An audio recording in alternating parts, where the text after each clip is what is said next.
তারপরে এই জুলাই চার্টার তৈরি করা উচিত ছিল আমার মতে। আমার মনে হয় আমার সাথে অনেকে এখানে একমত হবে।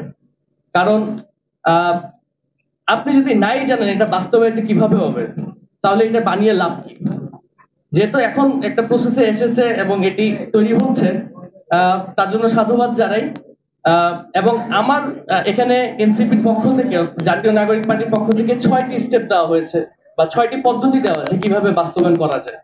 খুবই চমৎকার চমৎকার বাস্তবায়ন পদ্ধতি দেওয়া হয়েছে।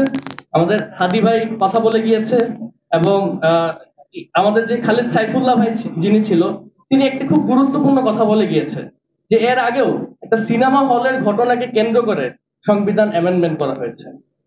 তো আমাদেরকে তো এই জিনিসটা আগে ক্লিয়ার করতে হবে যে এটি কোন পরিস্থিতিতে এটি অ্যামেন্ডমেন্ট করা যাবে এবং কোন পরিস্থিতিতে এটি অ্যামেন্ডমেন্ট করা যাবে না। তো আমার মতে সবাই নির্বাচনের জন্য এখন মুখী হয়ে রয়েছে।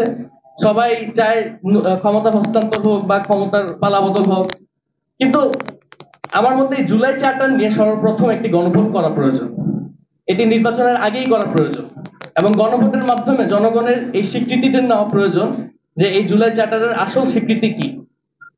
এই গণভোটের মাধ্যমে যে ফলাফল আসবে, জনগণের মতামত দেওয়ার পরে যে ফলাফল আসবে, সেই ফলাফলের ভিত্তিতে নতুন নির্বাচন হওয়া উচিত, এবং নতুন নির্বাচনে যে ক্ষমতার পালাবদল, সেই পালাবদল হওয়া উচিত।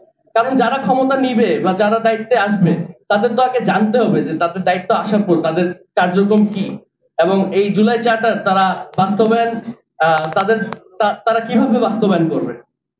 তো এখানে অনেক সম্মানিত ব্যক্তিগণ উপস্থিত রয়েছেন, অনেক এই জুলাই চার্টার অথবা বাস্তবায়ন প্রক্রিয়া নিয়ে অনেক গবেষণা করে এসেছে।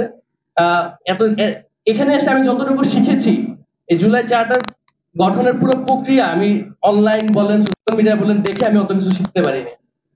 তাই অসংখ্য ধন্যবাদ জানাচ্ছি জাতীয় নাগরিক পার্টির নেতৃবৃন্দদেরকে। এবং আমরা আশাবাদী এই জুলাই চার্টারের মাধ্যমে এই আমাদের শহীদ পরিবারদের এবং আহতদের নিরাপত্তা নিশ্চিত হবে। সর্ব বেশি যেটা আমরা চাই সেটি হলো বিচারটি নিশ্চিত হবে, সেটি আমাদের আশাবাদ।